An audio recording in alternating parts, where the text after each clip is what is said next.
نہ اہلی کہیں یا غیر ذمہ داری، صفائی کا بیان دینے والی کتابوں کا بازار خود گندے پانی کا شکار، نہ انتظامیہ کا دوران نہ میئر کی نظر ثانی، کراچی کا قدیم اردو بازار گٹر اور نالے کے گندے پانی کا شکار، گزشتہ بارش کے بعد پانی کی شدت میں اضافہ، اردو بازار سے لے کر اکبر روڈ تک پانی موجود، عوام کو بے حد پریشانی کا سامنا، فضل الرحمان گرلز گورنمنٹ اسکول، مقدس مسجد، سوبراج اسپتال اور D M C girls and boys school کے باہر بھی پانی موجود۔ عوام کا کہنا ہے تقریباً 1 ماہ سے زائد عرصہ ہو چکا ہے، کوئی پرسان حال نہیں۔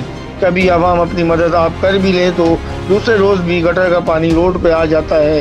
عوام کی میئر کراچی مرتضی عواد صدیقی سے گزارش ہے کہ جلد اس کی نظر ثانی کریں اور اس مسئلے کو حل کروائیں۔